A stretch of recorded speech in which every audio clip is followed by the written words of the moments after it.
স্বাধীনতার পর পেরিয়ে গেছে ৫ দশকেরও বেশি সময়। সরকার বদলালেও বদলায়নি ঢাকা জেলার ধামরাই উপজেলার চৌহাট ইউনিয়নের মানুষের একটি পুরনো দুর্ভোগ। রাজধানীর খুব কাছের এই এলাকার অধিবাসীদের ঠিকানা নিয়ে পোহাতে হচ্ছে এক অদ্ভুত বিড়ম্বনা। ইউনিয়নের দুটি পোস্ট অফিস, একটি চৌহাট বাজারে ও অন্যটি ঐতিহ্যবাহী রাজাপুর গ্রামে। স্বাধীনতার পর থেকেই ব্যবহার করে আসছে ১৯৪৩ পোস্টকোড। কিন্তু চরম বাস্তবতায় এই পোস্টকোডটি ঢাকা জেলার নয়, বরং টাঙ্গাইল জেলার মির্জাপুর উপজেলার। ঢাকার অধিবাসী হয়েও টাঙ্গাইলের পোস্টকোড ব্যবহার করায় সবচেয়ে বড় বিপাকে পড়তে হচ্ছে ই পাসপোর্ট ও জাতীয় পরিচয়পত্র সেবায়। নগদ নিয়ে এলো হার না মানা হার অফার। সর্বনিম্ন ১০,০০০ টাকা রেমিটেন্স নগদে পাঠালে থাকছে স্বর্ণের হার জেতার সুযোগ। ই পাসপোর্টের অনলাইন সার্ভারে এখনও চৌহাট ইউনিয়নের নাম যুক্ত না থাকায় বাধ্য হয়ে পাশের বালিয়া, আমতা, কাওয়ালিপাড়া কিংবা ধামরাই সদরের ঠিকানা নির্বাচন করতে হচ্ছে বাসিন্দাদের। টাঙ্গাইল জেলারই পোস্ট অফিস, মির্জাপুর উপজেলারই পোস্ট অফিস, কিন্তু দুঃখের বিষয় আজকে স্বাধীনতার পর থেকে এই পোস্ট অফিসের মাধ্যমেই আমরা ধামরাই উপজেলার চৌহাট ইউনিয়নে যে দুইটা পোস্ট অফিস আছে, সেই পোস্ট অফিস থেকে সরাসরি কোনো সুযোগ সুবিধা পাই না।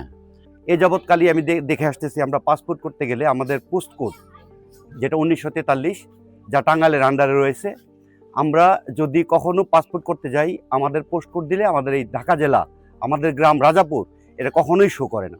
আমাদের এখানে মির্জাপুর, ওখানে পুলিশ ভেরিফিকেশন চলে যায়, সেখান থেকে আমি ব্যর্থ হয়ে ফিরে আসি। অনেক দূরে এগিয়ে যাওয়ার পর দেখি আমাদের পোস্ট কোডটা ১৯৪৩, কিন্তু ১৯৪৩ কোড, কিন্তু সেটা মির্জাপুর টাঙ্গাইলের। একই ভোগান্তি জাতীয় পরিচয়পত্রের ক্ষেত্রেও। ভোটার আইডিতে টাঙ্গাইল জেলার পোস্টকোড যুক্ত থাকায় ঠিকানা পরিবর্তন বা সংশোধনে দেখা দিচ্ছে প্রশাসনিক জটিলতা। প্রশ্ন উঠছে, একটি ইউনিয়নের প্রশাসনিক পরিচয় ঢাকা জেলার অধীনে হলে ডাক বিভাগে কেন বইতে হবে বিভিন্ন জেলার পরিচয়?